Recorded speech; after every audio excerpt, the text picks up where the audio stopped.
let's dig into this box and see what we've got.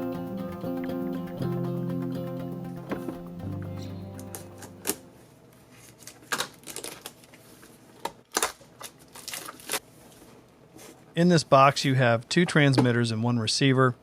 A little bit of labeling on the outside, a whole bunch of specs on the back, which I'm probably not going to read. This is the Synco carrying case. It's zippered shut. You open it up, and inside you have your 2 transmitters and your 1 receiver. The transmitter has a headphone out jack, as well as a jack to go to either your iPhone or your camera. They have a little clear plastic wrap on the front of these I'm going to peel off. They have kind of a plasticky look, but kind of a rubberized plasticky look. They don't look too bad. You have the charging ports on the sides of all of the units, and there's an on-off button. And when you turn the button on, the blue light starts to blink. And when you turn on another module and they synchronize, the blue lights go solid. And it's a push and hold.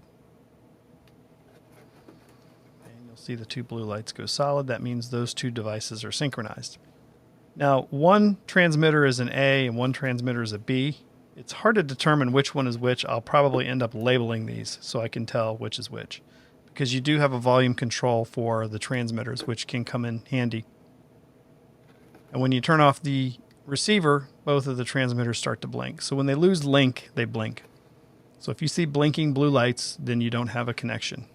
Now, up in the case, you have a whole bunch of wires and connectors and microphones and gadgets, so let's go through those. Okay, here are the cables. The cable with the coily spring, that one is the one that connects to your camera. And on the ends of these connectors, they show you the device that it connects to, so it's easy to remember, and it's a little bit difficult to make a mistake. This is your triple charging cable. Basically, every device can be plugged into one cable and charged off of 1 USB port.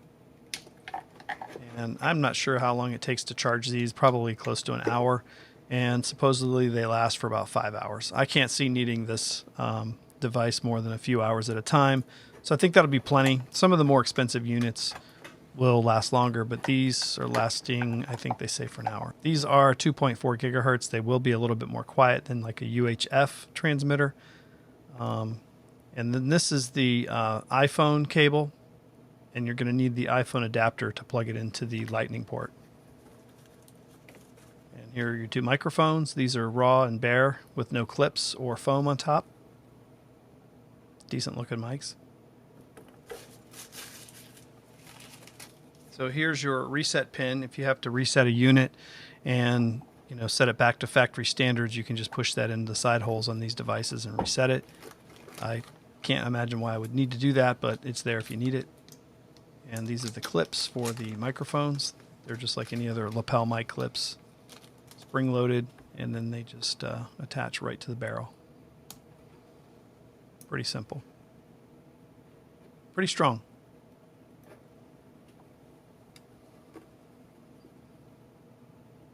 They come with the standard lapel mic foam. You could probably get the lapel mic foam or the dead cats that do a little bit better with wind, but these should suffice. I don't really plan on being out doing much in windy days or bad weather or anything like that. You don't have to use the lapel mics. You can use the transmitters themselves. They have a microphone built into the chassis of the transmitter. Although in my testing, I have found that the lapel mics sound far better. This is a dead cat. It has like kind of a pressurized fitting that goes into the top 2 components right next to the microphone. It's not an awesome fit, but it does seem like it goes in there fairly snugly. It's not like a twist and click or anything. It's just pushed down and it stays in. So I don't think it'll fall out, but I don't love it, but it's there if you need it. Again, I like the lapel mic sound much better than these transmitter units with their own mics. But in a pinch, just throw it on somebody's shirt. It's better than nothing, because this is a very purpose-driven setup here. Now, keep in mind, this whole kit costs $94 on Amazon. So although it's missing a display and it's missing some of the different features that some of these other units have that other manufacturers make, you got to remember that, it's $94. It's a pretty good deal. They stay on, though. They'll hold the weight of the unit, so I think it'll work fine. So I I'm going to plug these up and let them charge, and I'll run through some testing later and see how these things work.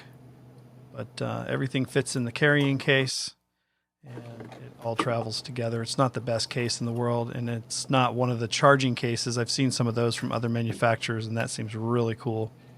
One thing that's really neat about these clips is they make them narrow enough to fit into your shoe on top of your camera, or that type of shoe on any other device. Now, they don't just stay in. They're not like super solidly in there, so you can put a little bit of pressure and drag them out, but they're not going to just fall out on you. But if you're mounted to a tripod, filming yourself, walking around, with a lapel mic on, they're not going to go anywhere. It's just nice that it can fit in there, and it kind of sits low, and I can still use my eye cup. And then you just plug in from the receiver. You take your coily cable over to your camera.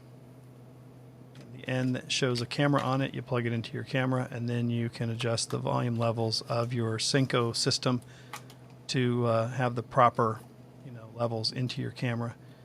The cable's a little fiddly, but it's not much different than any other boom mic or shotgun mic that you've put on top of your camera before. I'll do a little cable management and Velcro these together, and then that way I'll take some of the mess out of my way.